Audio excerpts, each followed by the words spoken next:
The luxury transport vessel, Stellar Crown, glided through the dark expanse between Earth and the Centauri colonies, its premium cabin filled with the galaxy's elite.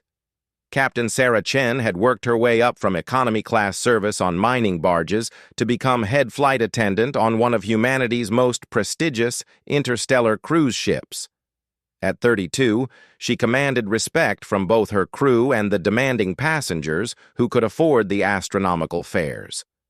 The premium cabin buzzed with quiet conversation as various alien dignitaries, wealthy human colonists, and corporate executives enjoyed their journey in climate-controlled luxury. Soft lighting mimicked Earth's sunset, while servers moved silently between the plush seats, offering delicacies from across known space. Sarah noticed the disturbance before anyone else. Her trained eye caught the subtle shift in passenger behavior near seat 12A, where whispered protests were growing louder. She approached with practiced diplomacy, her uniform crisp and professional despite the long shift. "Is everything all right here?" she asked, her voice carrying the perfect balance of authority and service. The source of the commotion became immediately clear. A towering figure in elaborate ceremonial armor dominated the premium cabin's central aisle. The being stood nearly 8 feet tall, its chitinous exoskeleton gleaming with bioluminescent patterns that marked it as one of the Zephyrian Queen's personal guards. 6 arms protruded from its torso, each ending in razor-sharp claws that could slice through titanium. Its compound eyes, each the size of a human fist, swiveled independently as they surveyed the cabin with predatory intensity. "This creature refuses to return to its designated seating area," complained Mrs. Holloway, a mining executive whose family had purchased 3 premium seats for their return to Earth. "It's been standing there for 20 minutes, blocking access to the refreshment station." Sarah studied her passenger manifest on her tablet. The Zephyrian Guard, designated as Honor Blade Vorthak, had purchased an economy-class ticket. The creature's presence in premium violated multiple interstellar transport regulations, not to mention the paid reservations of other passengers. "Excuse me, Honor Blade Vorthak." Sarah approached the imposing alien with careful respect. Zephyrians valued protocol above all else, and their warrior caste demanded recognition of rank. "I need to verify your seating assignment." The guard's primary head rotated toward her with mechanical precision. When it spoke, its voice resonated like grinding metal. "I am Honor Blade Vorthak of the Third Claw, personal guardian to Her Luminous Majesty, Queen Thessarian the Unconquerable. I go where honor demands." "I understand your position, Honor Blade," Sarah replied, maintaining eye contact despite the alien's intimidating presence. "However, this cabin requires premium passage credentials. Your ticket indicates economy seating in Section C." The Zephyrian's bioluminescent patterns flared brighter, a clear sign of agitation among its species. Several passengers shifted nervously in their seats. The guard's secondary arms flexed, claws extending slightly. "You question my right to stand in any location aboard this vessel?" The alien's tone carried dangerous undertones. "I have conquered 12 worlds in Her Majesty's name. I have personally slain enemies of the Crown with these very claws. You dare restrict my movement?" Sarah felt the weight of every passenger's attention. Premium cabin travelers expected seamless service, and any disruption reflected poorly on her competence. More importantly, Zephyrian honor culture meant that backing down from this confrontation could escalate into a diplomatic incident. She activated her communication device, sending a discreet signal to her supervisor. "Honor Blade, I have tremendous respect for your service to the Queen. However, Interstellar Transport Code requires all passengers to occupy their designated seating areas during flight. This ensures the safety and comfort of everyone aboard." "Safety?" The alien's laugh sounded like breaking glass. "What safety concerns could a soft-skinned human possibly have that would require my relocation?" Behind the guard, Sarah noticed other passengers beginning to record the interaction with their devices. In the age of instantaneous galactic communication, any incident aboard the stellar Crown would be broadcast across human space within hours. The company's reputation for exclusive, peaceful luxury travel was at stake. "The regulation isn't about safety from you personally," Sarah explained patiently. "It's about maintaining the service standards that our premium passengers have paid to expect. Your presence here prevents other passengers from accessing amenities they've purchased rights to use." The Zephyrian's compound eyes focused on the nearby refreshment station, where several passengers waited hesitantly to approach. Its massive frame indeed blocked the narrow aisle, and its imposing presence clearly made other travelers uncomfortable. "These weaklings fear to approach while I stand here?" The guard seemed genuinely puzzled. "In Zephyrian space, lesser beings simply navigate around their superiors." "Human customs differ," Sarah replied diplomatically.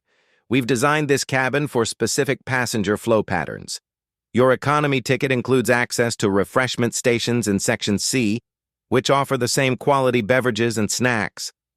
The alien's bioluminescent patterns shifted to a deep red, indicating serious offense. "You suggest I am somehow inferior to these soft creatures, that my warrior status grants me fewer privileges than merchants and bureaucrats?" Sarah realized she was navigating a cultural minefield. Zephyrian society was strictly hierarchical, with warriors occupying positions of highest honor. The concept that a human civilian might have purchased privileges denied to a royal guard would be almost incomprehensible to the alien's worldview. "Not inferior," Sarah said carefully. "Different types of privileges. Your warrior status grants you honors that no civilian could ever achieve. Our seating system is based on financial contribution to this specific journey, not personal worth or social rank." "Financial contribution." The Zephyrian repeated the phrase with obvious distaste. "You reduce honor to mere currency exchange." "It's not about honor," Sarah explained. "It's about a commercial transaction. These passengers paid additional fees for specific services, including unobstructed access to this cabin's amenities." The guard's claws clicked against his armored thighs as he processed this information. Around them, the premium cabin had gone almost completely silent. Even the usual hum of conversation had ceased as passengers watched the confrontation unfold. Sarah's supervisor, Michael Torres, approached from the rear of the cabin. A 20-year veteran of interstellar travel, he'd handled countless difficult situations involving alien passengers from dozens of species. His presence provided backup, but Sarah knew that handling this situation successfully would demonstrate her capability for promotion to senior management. "Is there a problem here?" Michael asked, his tone professionally neutral. "I'm explaining our seating policies to Honorblade Vorthak," Sarah replied. "He purchased an economy ticket but has been occupying premium cabin space." Michael nodded, quickly reviewing the situation on his own tablet. "Honorblade, we certainly appreciate your distinguished service to the Zephyrian Crown. However, our company policy requires strict adherence to purchased seating assignments. This ensures fairness for all passengers."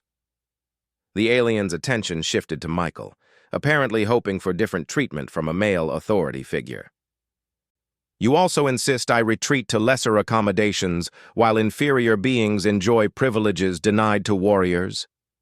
"Sir, I wouldn't characterize any of our passengers as inferior," Michael replied firmly. "Everyone aboard this vessel deserves respect and the services they've paid to receive.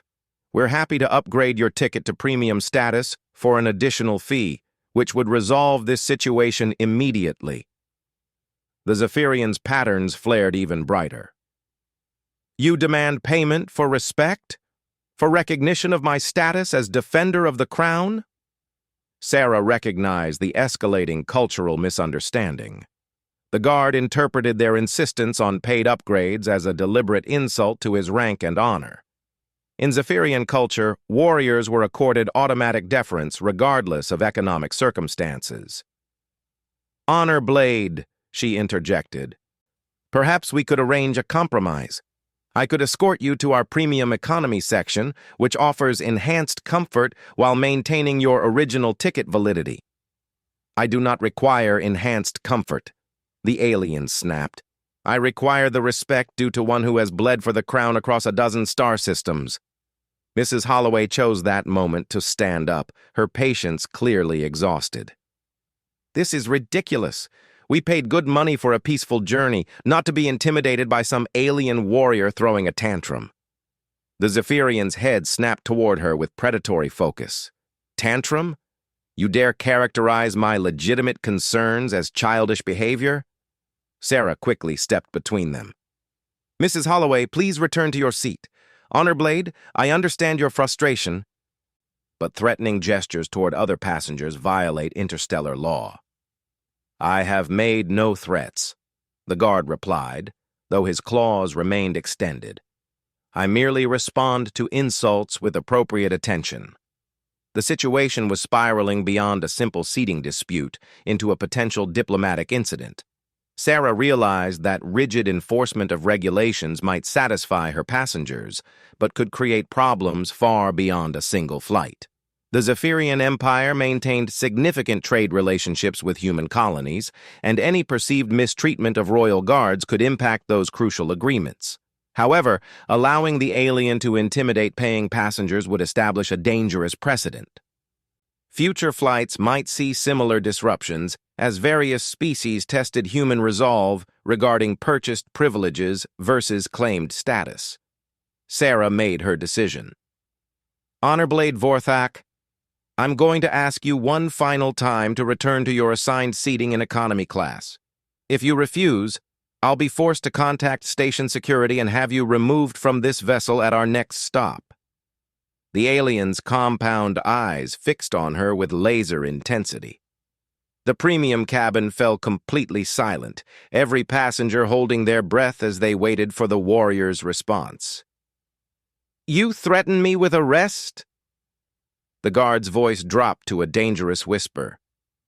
"You believe your human security forces could successfully detain a warrior of the Third Claw?" "I believe in following established law and company policy," Sarah replied steadily. "Your ticket grants you specific privileges, which you're welcome to enjoy. It doesn't grant you unlimited access to areas reserved for other passengers." The Zephyrian stood motionless for several long moments, apparently weighing his options. His bioluminescent patterns cycled through various colors as he processed the unprecedented situation of being challenged by what his culture would consider a low-ranking service worker. Finally, he spoke. "Very well, human. I will remember your disrespect. The Queen's guards do not forget insults to our honor." The alien turned and began moving toward the economy section, his massive frame causing passengers to press against their seats as he passed. Sarah felt a mixture of relief and apprehension as she watched him go. Mrs. Holloway approached her as the cabin gradually returned to normal. "Thank you for handling that professionally. I was beginning to worry we'd have problems for the entire journey." Sarah nodded, but her attention remained focused on the departing guard. Something in the alien's final words suggested this confrontation was far from over. The phrase, "do not forget insults," carried specific meaning in Zephyrian culture, often preceding formal challenges or revenge-seeking. As she returned to her duties, Sarah couldn't shake the feeling that her firm stance, while necessary for maintaining order, had just created a much larger problem than a simple seating dispute. 3 hours after the seating incident, Sarah thought the worst had passed. The stellar crown continued its smooth journey toward Earth, and the premium cabin had settled back into its usual atmosphere of quiet luxury. Passengers enjoyed their meals, watched entertainment systems, or conducted business calls to various colonies across human space. Then the formal challenge arrived. Sarah was reviewing passenger requests on her tablet when the ship's communication system chimed with an incoming priority message. The sender identification made her stomach drop. Honor Blade Vorthak, transmitted through official Zephyrian diplomatic channels. Captain Chen, the message began, using her formal title in a way that immediately signaled serious intent. Your actions aboard this vessel constitute a grave insult to my honor as a warrior of the Third Claw and guardian to her luminous majesty. According to the ancient codes that govern my people, such disrespect cannot stand unanswered. Sarah's hands trembled slightly as she continued reading. The message was formatted according to traditional Zephyrian legal protocols, which meant it carried the weight of interstellar law under treaty agreements between humans and the Zephyrian Empire. I hereby invoke the right of correction, as recognized in Section 847 of the Terran-Zephyrian Trade Compact. You have brought dishonor upon my service to the Crown through public humiliation and denial of appropriate respect. I demand satisfaction through trial by combat, to be conducted according to traditional Zephyrian law. The rest of the message outlined specific legal procedures, including mandatory acceptance clauses that prevented humans from simply ignoring the challenge. Under interstellar treaty, refusing a formal right of correction challenge would result in automatic diplomatic censure and potential criminal charges. Sarah immediately contacted her supervisor, who reviewed the message with growing alarm. "This is unprecedented," Michael said, pacing nervously in the small crew quarters. "We've had passenger disputes before, but never a formal combat challenge. The legal department is going to have a coronary." What exactly does trial by combat mean in Zephyrian culture? Sarah asked, though she suspected the answer wouldn't be reassuring. Michael consulted his cultural database. According to this, it's literally armed combat to the death or surrender. The challenged party can select a champion if they're unable to fight personally, but the combat itself is conducted with traditional Zephyrian weapons under their ceremonial rules. Sarah felt the weight of the situation settling on her shoulders. Her simple enforcement of seating regulations had somehow escalated into a life-or-death legal challenge with massive diplomatic implications. "Can we contact the company's legal team?" she asked. "Already done," Michael replied. "They're reviewing the treaty language, but initial assessment suggests we can't simply dismiss this. The Zephyrian Empire takes these honor challenges extremely seriously. Ignoring it could damage trade relationships worth billions of credits." Within an hour, Sarah found herself in a video conference with Stellar Cruise Lines' senior legal counsel, the human ambassador to Zephyrian space, and several specialists in alien law. The meeting took place in the ship's secure communication room, while curious passengers speculated about the unusual activity. "Ms. Chen," said Ambassador Patricia Wells, "I want to be absolutely clear about the gravity of this situation. Honor Blade Vorthak's challenge is legally binding under multiple interstellar treaties. His claim of dishonor has been filed with both human and Zephyrian authorities." Sarah nodded grimly. "What are my options?" "Legally, you have 3 choices," replied Janet Morrison, the company's chief legal officer. "First, you can accept personal combat against the Zephyrian Guard. Second, you can select a champion to fight in your place. Third, you can formally apologize and offer compensation for the alleged dishonor." "What happens if I choose the apology option?" Ambassador Wells grimaced. "The Zephyrian cultural expert thinks Vorthak might accept a formal apology, given that you're not a warrior by their standards. However, it would set a problematic precedent for future interactions. Other Zephyrian passengers might expect automatic deference regardless of company policies." "And if I fight?" "A completely untrained human against a professional alien warrior?" Morrison's tone made the outcome clear. "Their combat traditions don't allow for protective equipment or non-lethal weapons. You'd be facing razor-sharp claws and centuries of military training with nothing but your own physical capabilities." Sarah considered her third option. What about selecting a champion? More promising, the ambassador admitted. Human military personnel stationed on Zephyrian worlds have occasionally won these challenges. The key is finding someone with appropriate training and experience in their combat forms. Morrison pulled up additional files. The company could potentially hire a professional champion. There are humans who specialize in interspecies legal combat.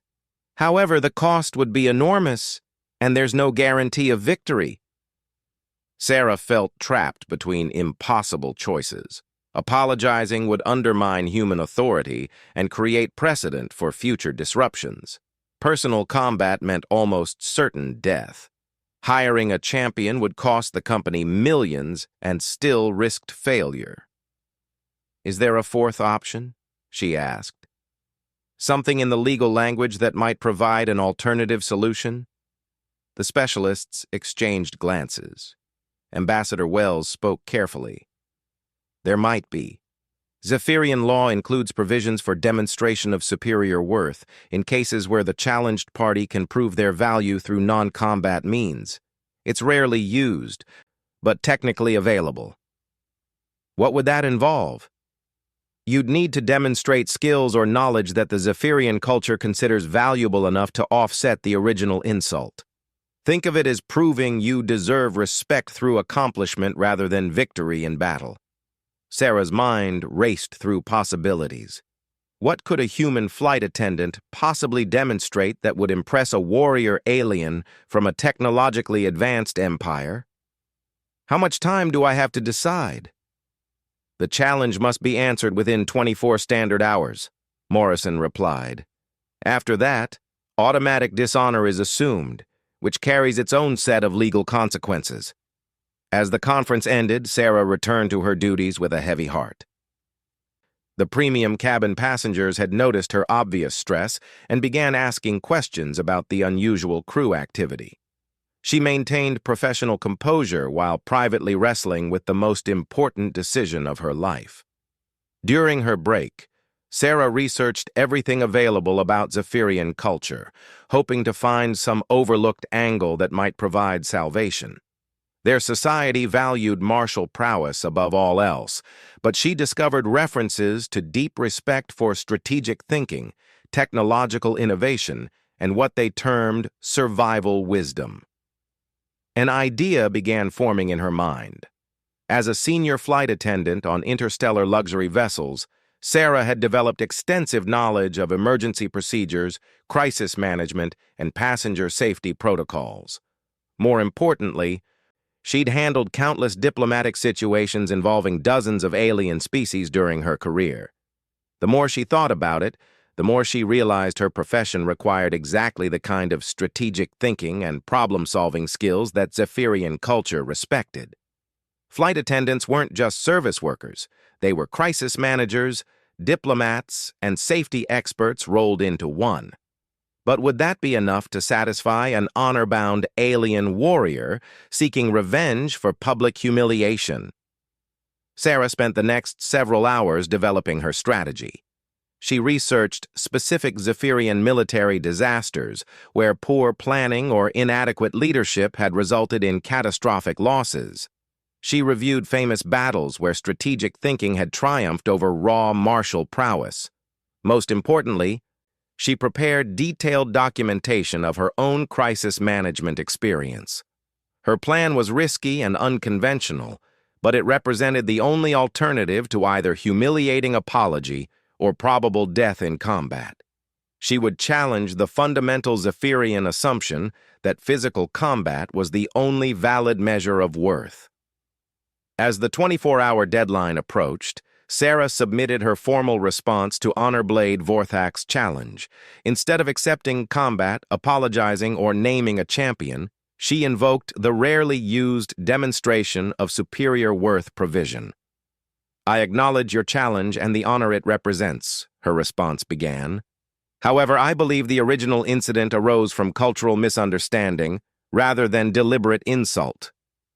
I propose to demonstrate my worth through skills that your culture values: strategic thinking, crisis management, and survival wisdom." She outlined a series of simulated emergency scenarios that would test her ability to maintain order, preserve life, and solve complex problems under pressure. Each scenario would be based on actual historical events that had challenged Zephyrian military commanders. "If I successfully navigate these challenges," her message concluded, "I ask that you consider whether my actions aboard this vessel were motivated by competence rather than disrespect. A warrior who cannot recognize strategic thinking in other forms may be too narrow-minded to serve the crown effectively." The final sentence was calculated to provoke thought rather than anger. By questioning Vorthak's ability to serve the queen, she'd turned the challenge back on him while offering a face-saving alternative to combat. Hours passed without response. Sarah continued her duties while passengers remained unaware of the drama unfolding around them. The ship's crew had been briefed on the situation, and everyone waited anxiously for the Zephyrian guard's reply. Finally, as Sarah was preparing the cabin for sleep cycle, her tablet chimed with an incoming message from Honorblade Vorthak. "Your proposal is unexpected," the message read. "No human has previously invoked demonstration of superior worth in response to righteous challenge. However, your final statement suggests either wisdom or foolishness beyond my current ability to determine." Sarah's heart raced as she continued reading. "I will consider your proposed demonstration, but with modifications. The scenarios will be observed by neutral parties from both our species, and failure will result in automatic dishonor as if you had refused the original challenge. Do you accept these terms?" Sarah stared at the message for several long moments. She'd successfully avoided immediate combat, but the stakes remained just as high. Failure in the demonstration would carry the same consequences as defeat in battle, while success might establish a new precedent for resolving interspecies conflicts. She typed her response carefully. "I accept your terms and look forward to proving that human wisdom deserves the same respect as Zephyrian strength." As she submitted the message, Sarah realized she'd just committed herself to the most important test of her life. Everything she'd learned during years of interstellar travel would be put to the ultimate examination, with her honor, career, and possibly her life hanging in the balance. The real challenge was just beginning. The demonstration took place in the ship's main conference hall, hastily converted into an impromptu courtroom. Word had spread throughout the vessel despite attempts at discretion, and passengers from across the galaxy gathered to witness this unprecedented legal proceeding. The room buzzed with nervous energy as beings from dozens of species settled into available seating. Honorblade Vorthak had assembled an impressive panel of observers. The Zephyrian delegation included 2 additional royal guards and a military strategist whose bioluminescent patterns marked him as a high-ranking officer. Representing humanity were Ambassador Wells, who had arrived via emergency shuttle, a retired human admiral, and a professor of interspecies law from the Centauri University system. Sarah stood at the center of the room, wearing her standard uniform but carrying herself with new confidence. She'd spent the past 18 hours preparing for this moment, reviewing every emergency protocol, diplomatic incident, and crisis management technique in her extensive training. "The challenged human will now demonstrate her claimed strategic wisdom," announced the Zephyrian military strategist, whose name translated roughly to sharp-mind cortex. 3 scenarios have been prepared, based on actual military disasters from our history. Success requires preventing catastrophic loss while maintaining honor and order. The first scenario appeared on the room's holographic display system. A massive star chart showed the Battle of Kepler 442, where a Zephyrian fleet had been caught between enemy forces and a collapsing star system. The original disaster had cost thousands of lives and represented one of the Empire's most devastating defeats. "You command a civilian transport vessel carrying 3,000 passengers from multiple species," Sharp-Mind Cortex explained. "Your ship is trapped between advancing enemy forces and dangerous stellar phenomena. Standard protocol calls for immediate surrender to preserve civilian lives, but enemy forces have indicated they will not honor civilian status. Military escort suggests fighting to the death rather than accept dishonor. What are your orders? Sarah studied the display carefully, noting the positions of enemy ships, the timeline of stellar collapse, and the mixed passenger manifest.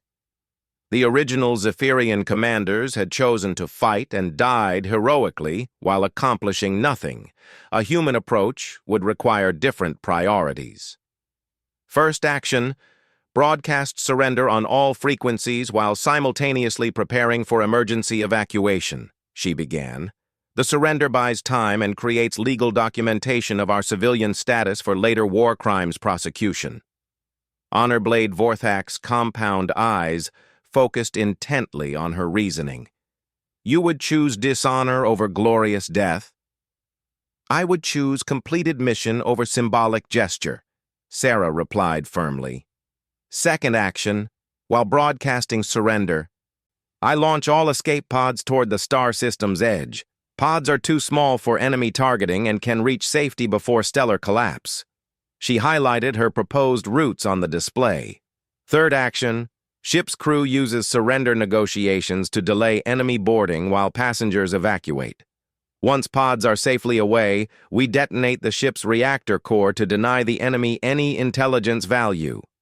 Sharp-minded Korthek studied her solution with obvious interest. You sacrifice the ship and crew to save passengers? I complete the mission, Sarah corrected. A transport vessel's primary mission is passenger safety, not crew survival or maintaining combat honor. The enemy gains nothing, civilians survive to report war crimes, and the crew dies completing their actual duty rather than pursuing meaningless glory. The Zephyrian strategists' patterns shifted to colors indicating deep thought. In their culture, dying gloriously in doomed battle was considered preferable to strategic retreat, but Sarah's solution saved civilian lives while still denying victory to enemies. The second scenario was even more complex. The display showed a space station in the Proxima system during a plague outbreak that had overwhelmed medical facilities. The original incident had resulted in mass panic, breakdown of species integration, and ultimately the station's destruction when different alien groups turned on each other in desperation. You are senior administrator during a medical crisis, the strategist explained. Multiple species are affected differently by the plague, creating mutual suspicion about deliberate infection. Medical supplies are insufficient for full treatment. Some species are demanding quarantine of others. Violence has begun between different groups. What are your orders? This scenario struck closer to Sarah's actual experience. She'd handled numerous medical emergencies aboard passenger vessels, including situations where different alien biologies created complex treatment challenges. First priority, establish species-neutral medical triage based on treatability rather than species type, she announced. This prevents accusations of favoritism while maximizing survival rates across all groups. She began outlining her approach on the display. Second action, create mixed species work groups for all emergency tasks. When different aliens work together toward common goals, it's harder to maintain mutual suspicion. Honorblade Vorthak interrupted. You would force cooperation between species that fear each other? I would create conditions where cooperation serves everyone's self-interest, Sarah replied. Third action, transparent communication about medical supplies, treatment progress, and resource allocation. Fear grows in information vacuums, but dies when people understand exactly what's happening. She highlighted specific examples from her own experience. During a food poisoning outbreak aboard the Meridian Explorer, I had 4 different species accusing each other of deliberate contamination. By involving representatives from each species in the investigation process, they discovered the real cause was equipment malfunction and actually worked together to prevent future incidents. The Zephyrian observers exchanged glances. Sarah's approach prioritized practical results over maintaining strict hierarchical authority, but her results spoke for themselves. The final scenario was the most challenging. The display showed the siege of Fortress Valarax, where Zephyrian defenders had held out against overwhelming odds for months before ultimate defeat. It was considered one of their most heroic last stands, but also a strategic disaster that could have been avoided with different choices. "You command the fortress defense against impossible odds," Sharp-Mind Corthex announced. "Enemy forces outnumber you 50-1. Surrender is unthinkable due to the strategic importance of your position. Reinforcements are months away. Food and ammunition supplies will last only weeks. How do you achieve victory?" Sarah studied this scenario longest, recognizing the trap inherent in the question. The Zephyrian military tradition would demand a glorious defensive battle, but actual victory required thinking beyond traditional approaches. "Define victory," she said finally. The question clearly surprised the Zephyrian observers. "Preventing enemy conquest of the fortress," Sharp-Mind Corthex replied after some hesitation. "Then I evacuate the fortress and destroy it," Sarah announced, causing audible gasps from the Zephyrian delegation. "You abandon your post?" Honorblade Vorthak's patterns flared with indignation. "I deny the enemy their objective while preserving forces for future battles," Sarah corrected. "The fortress has value only as long as it serves strategic purposes. If holding it means inevitable defeat and loss of all defenders, then its destruction serves the crown better than heroic last stands." She began outlining her evacuation plan. First, use fortress communications to coordinate with approaching reinforcements, directing them to establish new defensive positions along supply lines rather than attempting rescue. Second, systematically destroy all fortress facilities while conducting fighting retreat. Third, blend remaining defenders into local civilian populations where they can provide intelligence and harassment rather than dying uselessly in final battle. The room fell silent as the implications of her strategy became clear. Instead of glorious defeat, she proposed strategic victory through tactical retreat. Sharp-Mind Corthex studied her proposal carefully. "You would sacrifice honor for strategic advantage?" "I would redefine honor to include strategic thinking," Sarah replied. "Is it more honorable to die dramatically while accomplishing nothing, or to live strategically while serving your people's long-term interests?" The Zephyrian strategist's patterns cycled through multiple colors as he processed this challenge to fundamental cultural assumptions. After several long minutes, he spoke. "Your solutions demonstrate unconventional wisdom. In each case, you prioritize mission completion over traditional honor while still achieving legitimate victory conditions." Honorblade Vorthak rose from his position, his massive frame dominating the conference room. "Human, your strategies lack the glorious elements that mark true warrior thinking. However, they also lack the failures that marked our historical approaches to these same problems." Sarah waited nervously as the alien guard processed the implications of the demonstration. Around the room, passengers and observers held their breath. "I came aboard this vessel expecting simple deference to my status as a royal guard," Vorthak continued. "Instead, I encountered resistance from someone I dismissed as a mere service worker.